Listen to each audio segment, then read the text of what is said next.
जंतर मंतर पर हुए छात्र आंदोलन के बाद वायरल हुई कुछ रील्स को देखकर बीजेपी सांसद कंगना रनौत का गुस्सा 7वें आसमान पर पहुंच गया। उन्होंने इंस्टाग्राम स्टोरी पर एक के बाद एक कई तीखी बातें लिखी हैं, जिसके बाद सोशल मीडिया पर जमकर बहस शुरू हो गई। कंगना ने अपनी स्टोरी में जेनजी को लेकर विवादित टिप्पणी की और उन्हें गटर जनरेशन तक कह दिया है। इसके साथ ही उन्होंने सौरभ दास के काम और स्किल्स पर भी सवाल उठाए। कंगना के इन बयानों के बाद सीजेपी की तरफ से भी जवाब सामने आया, जिससे मामला और ज्यादा चर्चा में आ गया है।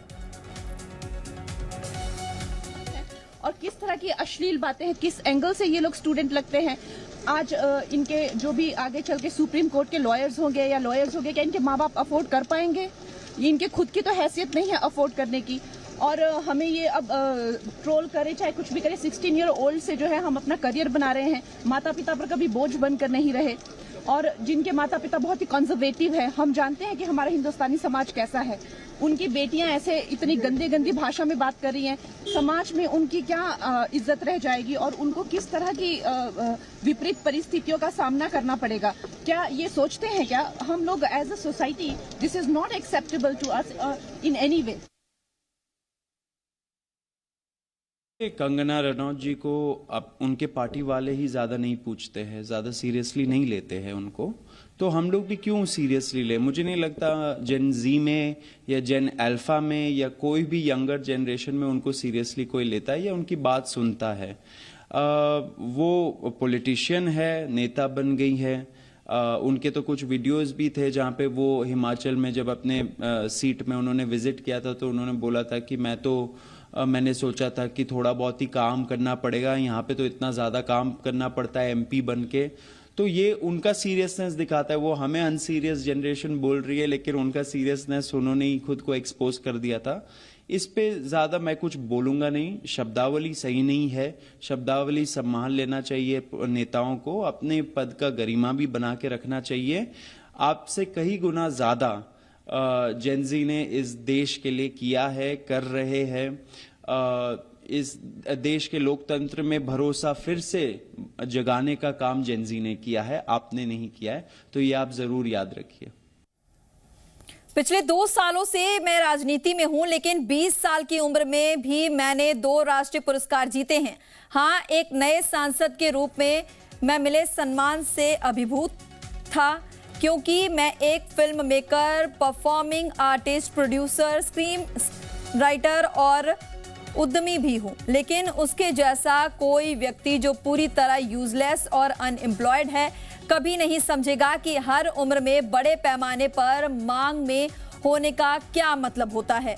प्रिय सौरभ, तुम्हारी समस्याएं व्यक्तिगत हैं, तुम छात्र नहीं हो बल्कि यूजलेस हो। चलो कोई स्किल सीखना शुरू करो, शुरुआत के लिए यही एक अच्छी जगह है।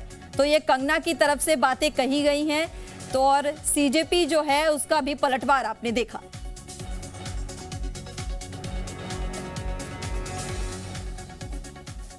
सांसद कंगना रनौत के संसद में दिए गए बयान पर अब लोक निर्माण मंत्री विक्रमादित्य सिंह ने पलटवार किया। विक्रमादित्य ने कहा कि हमारी बड़ी बहन आए दिन बिना सिर पैर के बयान देती रहती हैं। उन्होंने कहा कि पहले कंगना को यह साफ करना चाहिए कि देश का युवा आने वाला भविष्य है या फिर वो कोई कूड़ा कचरा है।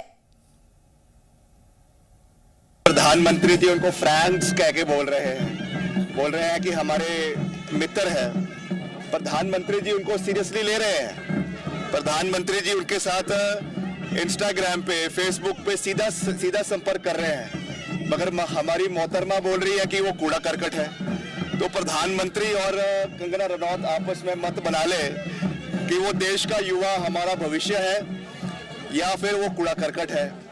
तो इस तरीके के बयान कंगना जी आज नहीं, वो इस तरीके के बयान के लिए ही जानी जाती है।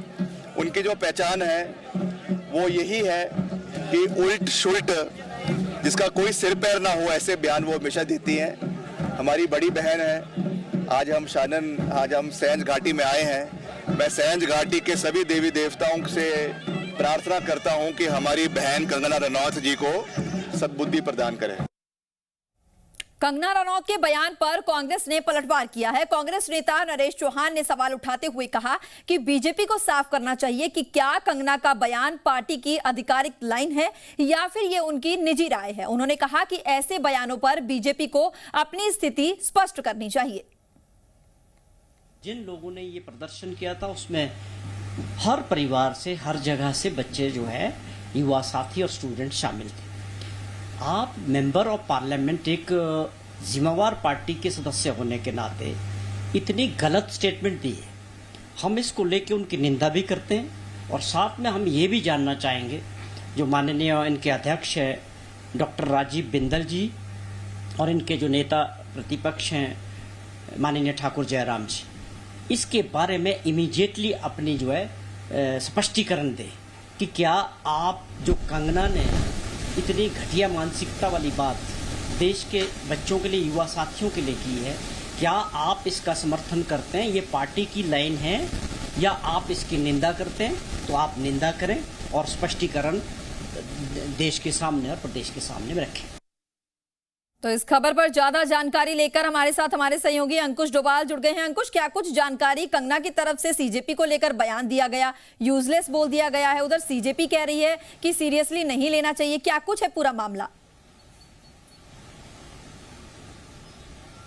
देखिए, कंगना रनौत जो कि बॉलीवुड एक्ट्रेस हैं और मंडी से सांसद हैं, लगातार कंट्रोवर्सी में बनी रहती हैं और इस तरह के बयानों के लिए लगातार जानी भी जाती हैं।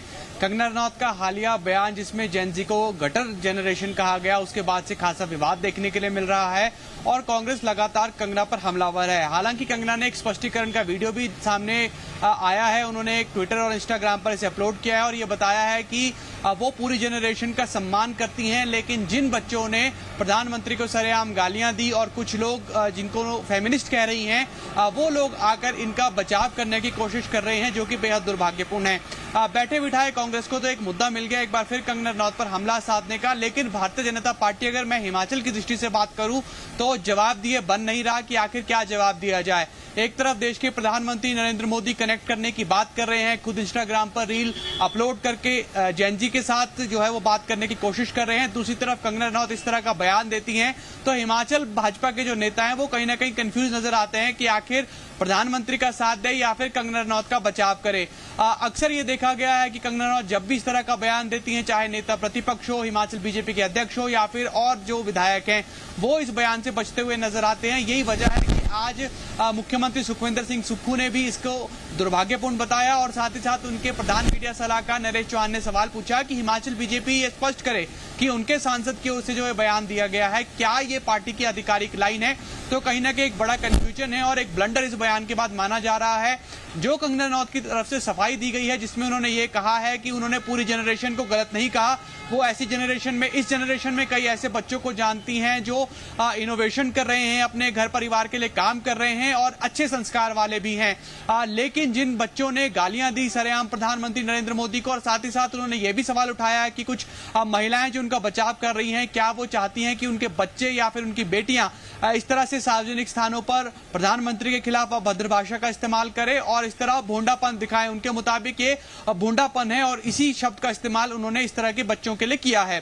तो लगातार कहीं ना कहीं इस पूरे मामले पर राजनीति गर्माती हुई नजर आ रही है। लेकिन एक बात यह भी निकलकर सामने आई कि हिमाचल प्रदेश में कंगना रनौत का कोई विरोध सड़कों पर देखने के लिए नहीं मिल रहा है। अलग अलग राज्यों से इस तरह की तस्वीरें आई जहां पर कंगना रनौत का पुतला जलाने की कोशिश की गई या फिर उनके खिलाफ नारेबाजी की गई, लेकिन हिमाचल कांग्रेस इस पूरे मामले में पिछड़ती हुई नजर आ रही है। कांग्रेस के नेता शायद एक दूसरे की तरफ देख रहे हैं कि कोई इस तरह की कॉल दे कि कंगना रनौत के बयान के खिलाफ सड़कों पर उतरा जाए, लेकिन ये एक बार फिर विफलता दिखाती है हिमाचल कांग्रेस की भी कि वो इस तरह के मुद्दों को जमीनी स्तर पर उतारने में कहीं ना कहीं नाकाम नजर आ रहे हैं। और दूसरी तरफ भारतीय जनता पार्टी के नेताओं के लिए भी एक गंभीर सवाल खड़ा हो गया है कि क्या वो कंगना रनौत के इस बयान का समर्थन करते हैं या फिर नहीं, और कंगना रनौत को भी ये जो है स्पष्ट करना चाहिए कि क्या वो जनरलाइज करके पूरी जेनजी के लिए इस तरह का बयान दे रही थी या फिर उन्होंने सिर्फ और सिर्फ उन्हीं लोगों के लिए या फिर उन्हीं बच्चों के लिए बात कही थी जिन्होंने प्रधानमंत्री के खिलाफ अभद्र भाषा का इस्तेमाल किया था। पुष्पा जी। अंकुश, फिलहाल अगर हम बात करें, आपने जैसा बताया कि कांग्रेस सिर्फ बयानबाजी कर रही है, उधर सीजेपी को देखा जाए जिसके खिलाफ एक तरीके से कंगना ने बयान दिया है, सीजेपी तो सीरियसली नहीं ले रही। वो कह रही है कि हमारी जो जेनजी जनरेशन है या जेनजी अल्फा है वो कंगना रनौत को सुनते भी नहीं है। देखिए, ये तो एक बचाव का मौका माना जा सकता है कि आप किसी को ये कह दीजिए कि हम उसे नॉन सीरियस मानते हैं, उनको तो उनकी पार्टी भी सीरियसली नहीं लेती। लेकिन जिस तरह का विरोध कंगना रनौत का देखने के लिए मिल रहा है सोशल मीडिया पर, उससे तो ये नजर आता है कि कंगना रनौत के बयान का असर कहीं ना कहीं निश्चित तौर पर जेन जी पर हुआ है। अगर इसका असर नहीं होता तो इस तरह की प्रतिक्रिया जो है वो सोशल मीडिया पर देखने के लिए भी नहीं मिलती। लगातार जिस तरह कंगना रनौत के बयान रहे हैं, चाहे वो कोई गलत फैक्ट वाला बयान दे दे या फिर हिमाचल में कांग्रेस पार्टी के खिलाफ कोई बयान दे, कांग्रेस सरकार के खिलाफ बयान दे, उन्हें कांग्रेस पार्टी घेरने में जरूर लगी रहती है। लेकिन बार बार एक बात जो निकलकर सामने आती है हिमाचल कांग्रेस की कमी के स्तर पर, संगठन के स्तर पर, कि सड़कों पर जिस तरह का विरोध होना चाहिए वो सड़कों पर नजर नहीं आता। सिर्फ और सिर्फ मीडिया के जरिए बयानबाजी जरूर की जाती है और अब ऐसा लगता है कि सोशल मीडिया या फिर मीडिया के जरिए ही माहौल बनाने की कोशिश होती है। जमीनी स्तर पर उस तरह का विरोध यहां नजर नहीं आ रहा है। जी ठीक है अंकुश, बहुत बहुत धन्यवाद, आपने तमाम जानकारी दी। वहीं एडीआर रिपोर्ट को लेकर मुख्यमंत्री सुखविंदर सिंह सुक्खू ने बीजेपी पर पलटवार किया है। उन्होंने आरोप लगाया कि रिपोर्ट के जरिए उन्हें बदनाम करने की कोशिश की जा रही है। एडीआर रिपोर्ट में सुक्खू को उत्तर भारत का सबसे अमीर मुख्यमंत्री बताया गया है। इस पर सफाई देते हुए मुख्यमंत्री ने कहा कि सीएम बनने के बाद उन्होंने कोई नई संपत्ति नहीं खरीदी है और अपनी पूरी संपत्ति का ब्यौरा चुनावी हलफनामे में पहले ही दे चुके हैं। सुक्खू ने कहा कि जिस जमीन को लेकर सवाल उठाए जा रहे हैं वो उन्होंने पहले ही खरीदी थी। समय के साथ उसकी कीमत बढ़ना स्वाभाविक है और इसकी जानकारी पहले से सार्वजनिक है। तो मुख्यमंत्री ने यह भी कहा कि एडीआर रिपोर्ट में उनकी शैक्षणिक योग्यताओं की जानकारी अधूरी दिखाई गई है। उन्होंने दावा किया कि रिपोर्ट में उनकी एमए और एलएलबी की डिग्री का जिक्र नहीं किया गया है, जिसे सुधारा जाना चाहिए।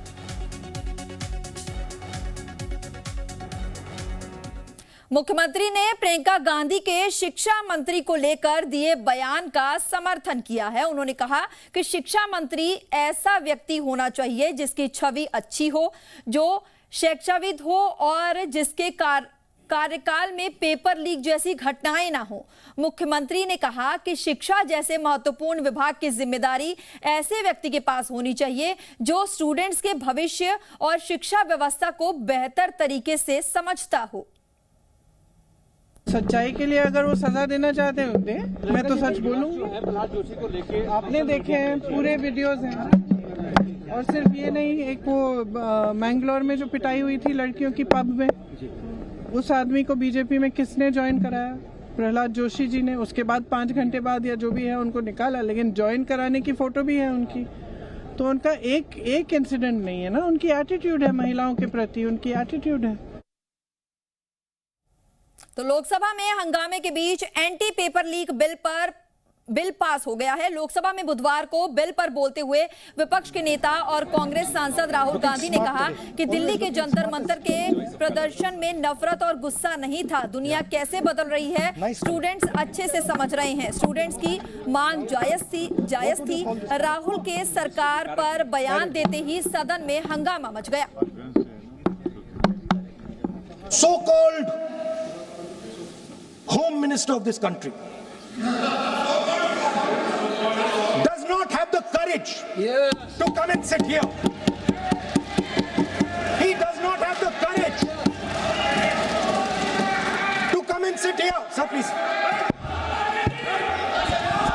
आज प्रश्न है, I saw the Home Minister. मंत्री जी बैठे हैं, जिनका विधेयक है वो बैठे हैं। I saw the Home Minister, sir. Carcade. Sir, I saw the carcade. 30 cars. With the Home Minister sitting inside the car. Like that. Looking. Shaking.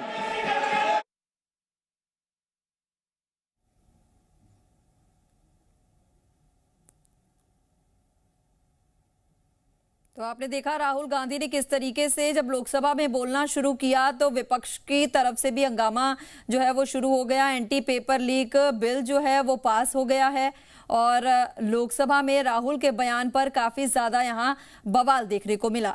तो राहुल का गृह मंत्री पर आरोप जो है वो देखने को मिला जब वो लोकसभा में बोल रहे थे। तो राहुल गांधी के बयान के बाद सदन में काफी हंगामा देखने को मिला। मनाली विधानसभा क्षेत्र में सड़क व्यवस्था को सुधारने के लिए प्रदेश सरकार ने करोड़ों रुपए की योजनाओं को मंजूरी दी है। लोक निर्माण मंत्री विक्रमादित्य सिंह ने मनाली दौरे के दौरान बताया कि old Manali bypass, left bank सड़क और बरसात से ये मार्ग जो है वो खराब हुए तो मरम्मत के लिए बजट स्वीकृत कर दिया गया है। उन्होंने कहा कि अगले पर्यटन सीजन से पहले सभी जरूरी काम तय समय में पूरे कर लिए जाएंगे ताकि स्थानीय लोगों और टूरिस्ट को बेहतर सड़क सुविधा मिल सके। इसके अलावा पंचायतों की ओर से मिले विकास कामों से जुड़े मांग पत्रों पर भी प्राथमिकता के आधार पर कार्रवाई करने का आश्वासन दिया गया है। उसके लिए करीबन 3-3.5 करोड़ रुपए स्वीकृत हुए हैं। उस पर कार्य चला हुआ है। अभी भी वहां का प्रतिनिधि मंडल मुझे आके मिला, प्रधानगण मिले हैं और मैं अभी खुद उसका निरीक्षण करने के लिए जा रहा हूं और उसका हम टाइमली उस कार्य को पूरा करवाएंगे। ये हमारी वचनबद्धता है। और साथ ही साथ जो हमारा लेफ्ट बैंक है उसका मैंने पिछले कल पूरा निरीक्षण किया। जगह जगह पे लोगों ने वहां पे हमें रोका, पंचायतों के प्रधानगण थे और सभी साथी थे। पूरा जो हमारा स्ट्रेच है उसमें करीबन 5 करोड़ रुपए का बजट उसके लिए स्वीकृत हुआ है और मिटिगेशन का करीबन 2.5 करोड़ का बजट स्वीकृत हुआ है। तो उसमें भी हम पूरा प्रयास कर रहे हैं कि अगला जो हमारा सीजन होगा अक्टूबर में, उसके पहले सारे जो हमारे उसमें पैच वर्क होने हैं, उसमें जो ड्रेनेज का समस्या आ रही है जिसकी वजह से वहां पे सड़कों में काफी नुकसान हुआ है, उसके ऊपर भी एक्शन हो, तो उसके लिए हम पूरा प्रयास कर रहे हैं। हिमाचल प्रदेश हाई कोर्ट ने सिद्धपीठ माता श्री चिंतपूर्णी मंदिर में चल रहे निर्माण कार्यों को लेकर सख्त रुख अपनाया है। कोर्ट ने प्रदेश सरकार को चेतावनी दी है कि अगर पहले दिए गए आदेशों के अनुसार जरूरी कार्रवाई नहीं की गई तो अवमानना की कार्रवाई शुरू की जा सकती है। हाईकोर्ट के मुख्य न्यायाधीश ने साफ संकेत दिए हैं कि समय पर कदम नहीं उठाने पर संबंधित अधिकारियों को इसके परिणाम भुगतने पड़ सकते हैं। कोर्ट ने सरकार को जल्द कार्रवाई कर जवाब दाखिल करने के निर्देश दिए हैं। इस मामले की अगली सुनवाई अब 21 अगस्त 2026 को होगी।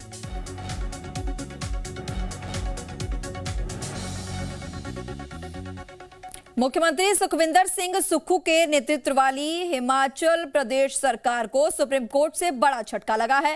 राज्य के सरकारी कर्मचारियों के सेवा लाभ और वरिष्ठता से जुड़े कानून को लेकर हिमाचल हाईकोर्ट के फैसले के खिलाफ राज्य सरकार की याचिका सुप्रीम कोर्ट ने खारिज कर दी है। पहले हिमाचल प्रदेश हाई कोर्ट ने हिमाचल प्रदेश भर्ती और सरकारी कर्मचारी सेवा शर्तें अधिनियम 2024 को रद्द करते हुए कर्मचारियों के पक्ष में फैसला सुनाया था। हाई कोर्ट के इस फैसले को चुनौती देते हुए राज्य सरकार ने सुप्रीम कोर्ट में CLP दायर की थी। इसे अब सुप्रीम कोर्ट ने खारिज कर दिया है।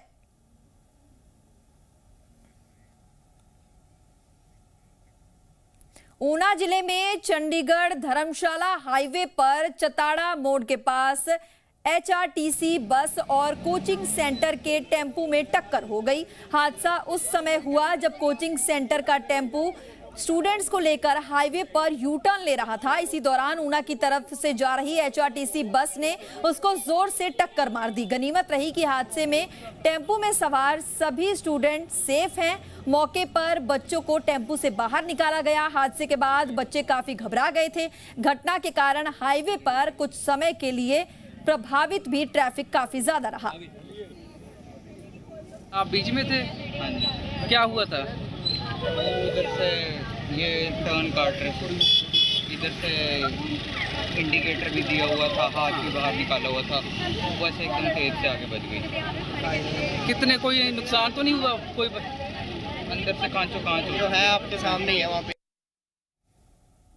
हिमाचल प्रदेश में छात्र संगठन NSUI अब ऑनलाइन लोकतांत्रिक चुनाव प्रक्रिया के जरिए अपने नए नेतृत्व का चयन करेगा। इस प्रक्रिया में सरकारी और निजी कॉलेज, IIT और विश्वविद्यालय से चुने गए स्टूडेंट्स प्रतिनिधि जिला और राज्य कार्यकारिणी का गठन करेंगे। इसके लिए ऐप के माध्यम से ऑनलाइन नॉमिनेशन भरने की प्रक्रिया शुरू कर दी गई है। NSUI ने युवाओं से अपील की है कि वे प्रदेश अध्यक्ष, जिला अध्यक्ष और अन्य पदों के लिए ऑनलाइन आवेदन कर सकते हैं।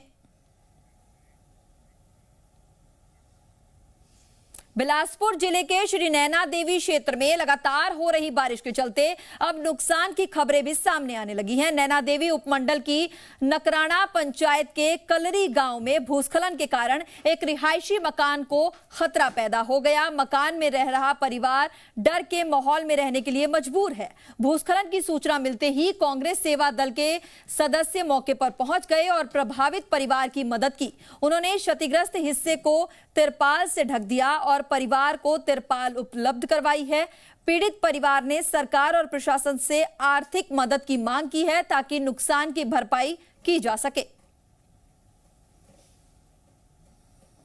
घर में खतरा है जी। देखा जाए गांव कलरी में सुमन कुमार के घर कलरी बोल रही हैं, हमारे को बच्चों को भी खतरा हो गया, हमारे को भी खतरा है। ये देखा जाए जी प्रशासन कोई हमारा कोई क्या करे ना। देखा है कि मेंबर प्रधान आवे, देखा है कि ना जो कोई खतरे से बचावे ना। कुछ वर्षों पहले भी लगातार हिमाचल प्रदेश में काफी बारिश और बरसात हुई थी। वहीं लगातार हो रही बारिश के बीच शिमला में भूस्खलन और दीवारें गिरने की घटनाएं सामने आ रही हैं। बुधवार को ढली क्षेत्र में भारी बारिश के कारण एक रिटेनिंग वॉल अचानक भरभरा कर गिर गई। दीवार की चपेट में आने से नीचे खड़ी एक गाड़ी को भी काफी नुकसान हुआ है। घटना के समय वाहन में कोई सवार नहीं था, जिससे बड़ा हादसा टल गया। घटना के बाद स्थानीय लोगों में दहशत का माहौल है। लगातार बारिश के चलते प्रशासन ने लोगों से संवेदनशील क्षेत्रों में सतर्क रहने और अनावश्यक यात्रा से बचने की अपील की है।